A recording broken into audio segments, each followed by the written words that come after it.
was just crying. I was a mess, you know. And I just said, I'm just so sick of this family. I wish this family would come together a little bit more. I'm sick, and now people want to visit me. Even your Uncle Louie wanted to visit me. And I said, well, you know something? I said, number one, you don't have to ask me. Just come up and see me. Mm-hmm. Suck it up and come up and see me. Right. It's just because some people can't be in the same room with others. Is that what it is, right? Well, or that's their reasoning. That's what I mean. In this case, I got one brother, and he's very insulting, and he's been on my ass since last December. He's been running it. And it doesn't matter who did it, but he ran it, and I responded, to make a long story short. I'm not even going to mention what was said and stuff. So if you want to come up and see me, come up and see me. So my grandma told me about it. I said, well, you know something, Mom, but the more I think about it, I'm like stressed out. I'm in a hospital. I really don't want to see him right now. But if he wants to come up and see me, if he comes up and he puts a big kiss on one of these cheeks, and I meant that. I mean, because I would like to see him say he's sorry one time. Just, you don't have to be apologetic, Lou, but just be, grateful for what you got and say, hey, your heart can melt a little bit. And, this doesn't have to be the Hatfields and the McCoys. You know what I mean? I'm better than that. You should be too. Mm-hmm. So you can make all the acclamations you want about how we all love each other. Let somebody do something about it. So I'm always wanting to do that. So, right. Like I said, I give advice, I take advice. I have no problem with that. So I hope that's settled me to stray from what you're talking about. You're totally fine. Yeah. So you had your first kid when you were, would you say, like 24 or something? Let's see. I was actually, let me see. Wait a minute, I'm trying to think. I had a son, Brian, that's 38. So I had a son, Brian, before I met Ashley's. Oh, okay. So I didn't know that. He's in Texas. He's gotcha. Oh, okay. But I've only knew him when he was an infant. Oh, okay. I haven't seen him since all that. Oh, so you guys aren't in contact with each other? Well, we're in contact now. I've made it my all to. We had a friend.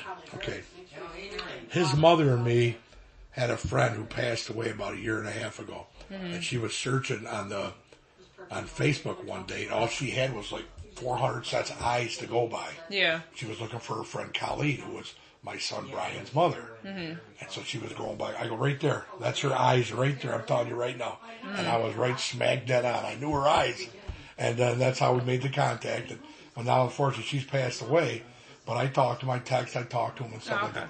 But I haven't met him as a grown man, so I've never been a father to him. Yeah. So don't think don't eat at me too. I got my own goals. How old were you when that? I was. Well,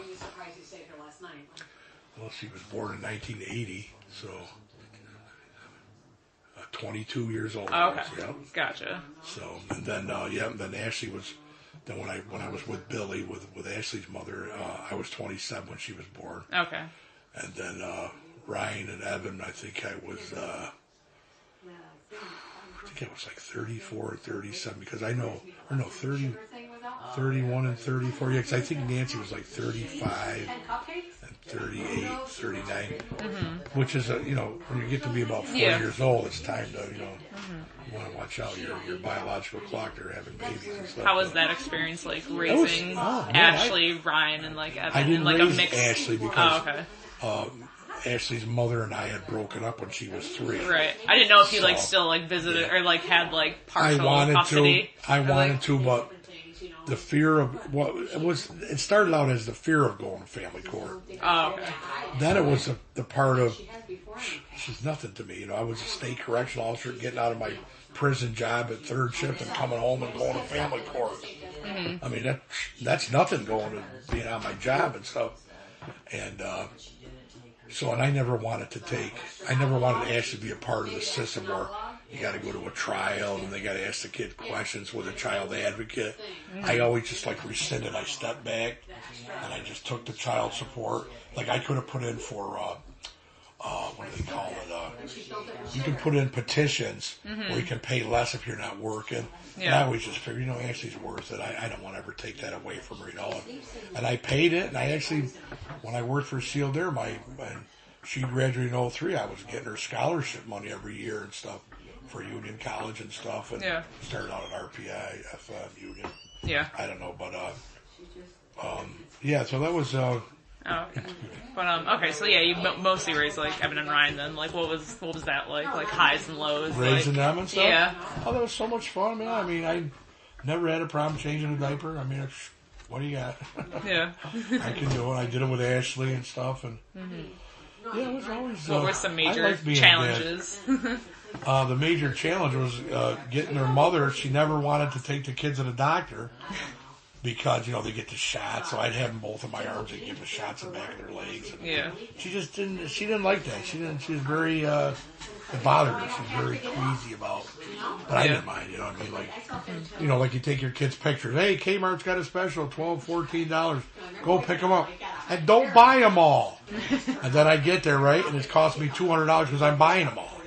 Then I get home and I get hell. And I was like, well, you go get them next time. Put me up there, I mean, I didn't know. Yeah. I wanted to do it, but it's an experience. You learn a lot. I enjoyed it though. Right. So you enjoyed being a dad. I enjoyed being a dad. I really did.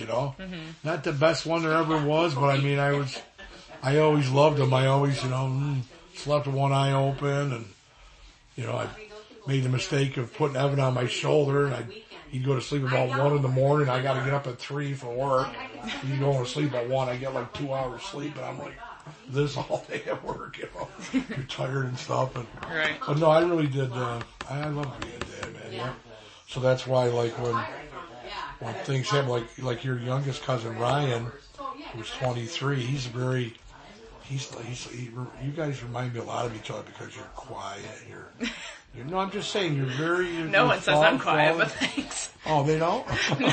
Oh. Maybe around here I am, but not with people I know. But anyway. Yeah. Yes, but I mean, he's quiet. Like Evan's a little bit like me. He can be a little loud, a little fast-tempered and stuff like that. So when if I try to offer him some advice or something, sometimes he goes a little ballistic, and we might not talk for a week or something like that, but I'm always there for him.